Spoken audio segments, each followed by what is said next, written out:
Ya contohnya aja ada seorang dokter yang diwawancarai di podcast gitu yang bilang bahwa contohnya nih ya, ini mempermalukan Anies kalau menurut saya Bang.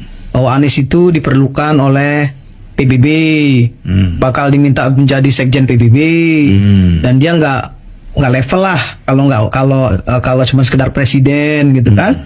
Kemudian bilang juga bahwa Anies itu dibutuhkan oleh dunia karena untuk mengamankan perang dunia ketiga. Itu kan hal-hal yang bodoh menurut saya. Sangat bodoh. Sangat bodoh. Tapi kok bisa gitu ya seorang. Assalamualaikum warahmatullahi wabarakatuh. Good morning everyone. Pak Sutanto, Ibu Santi, and all distinguished speakers, participants of the MMA Impact Indonesia, ladies and gentlemen. It is indeed an honor and privilege for me to be invited into this forum. I told Bu Santi last night that I served Jakarta for 5 years, but didn't get a chance to join this event. But after I'm done, I get invited to join this event. So, I thank you for the invitations, and it's better late than never. And the subject is something of importance to all of us. But for me, it's also a very unique subject. We're talking about marketing. And this year, believe it or not, I dove into an endeavor of marketing for the whole year. For the whole year of campaigning, that was, in a way, it's about marketing. So I was actually planning on sharing some of our experience and how it may relate to what you're doing. Slides has been prepared, and we thought about it, but then the discussion last night changed my mind. I thought I better talk about something more macro. But if I may, I'll show you that we actually had prepared the slides, and I'm going to share it with you. I'm going to send it to Bu Santi, and hopefully Bu Santi then share to all participants. But for me, I will be talking about something else this morning. Just a minute. I hope we can get connected here. Just a minute. So this is what we had prepared. Oh, just a minute. It's always challenge about the compatibility. Are you able to project it into the screen? Oh, there we go. Okay. So I'm sort of reviewing our experience and what are the takeaways from those experience. But I'm not going to talk about it today. I'm going to share it with you. So hopefully I can share double. On the one hand, I share my experience. On the other hand, I'll share some of my view about the future of this industry and perhaps of the community, especially the young community. Okay. Nanti Bu Santi, I keep switching, Bu Santi. Bu Santi, I'll share with you these slides. Now, what I will be talking about, I don't have a slide with me because it's not something that I prepared previously. But what I'm going to discuss today is about, hold on just a minute. This is what happened when your previous job is a university lecturer. You tend to operate everything yourself, right? Now, what I'd like to share is about where we are in Indonesia and the transformation that the world is undergoing and how it impacted us and how digital economy is also impacting us. So Indonesia stands at a critical juncture in its digital journey. Our digital transformations here in the country is not just an option, it is an imperative for our nation progress and prosperity. We know, as it was mentioned earlier, the internet users of Indonesia by 2022 was about 204 million. It represented about 74% of our populations.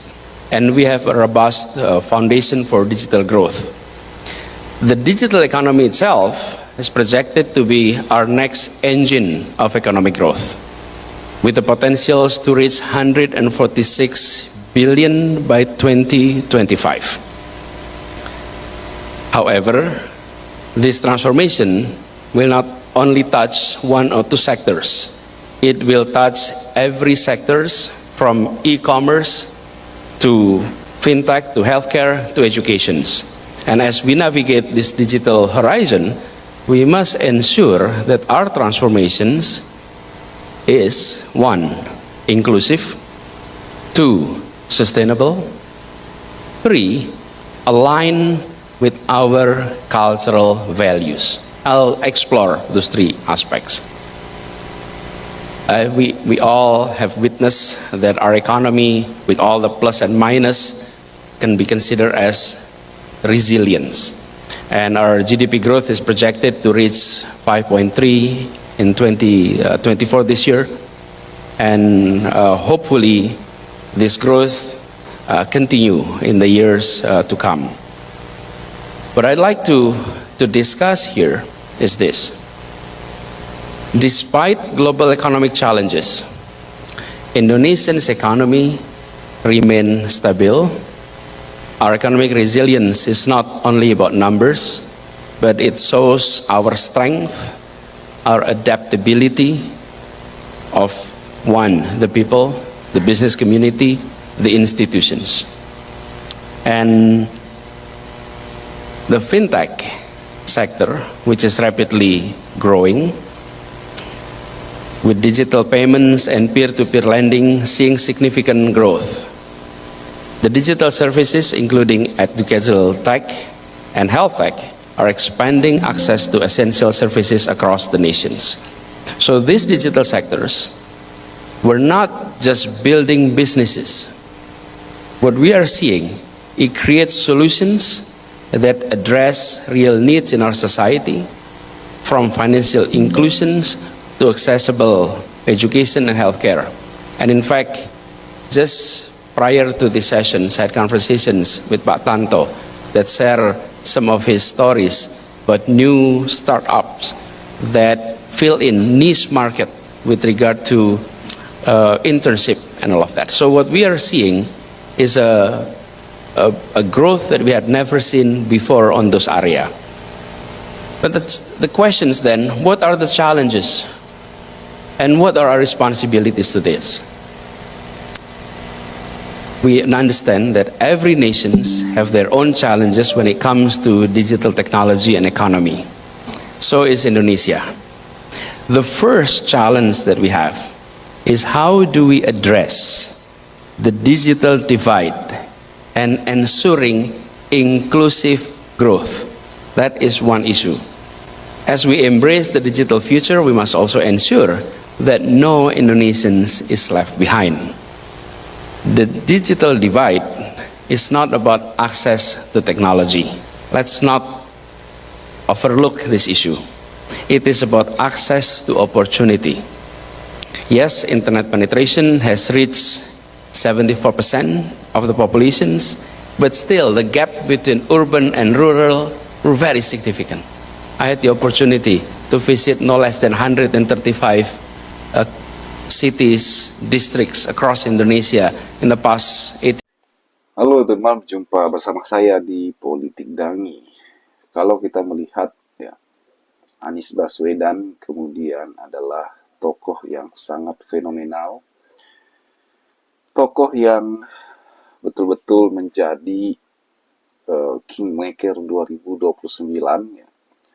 Dan tidak heran kalau banyak yang akhirnya mewanti-wanti takut dengan Anies Baswedan, teman-teman, sebagai tokoh oposisi yang mempunyai elektabilitas tertinggi.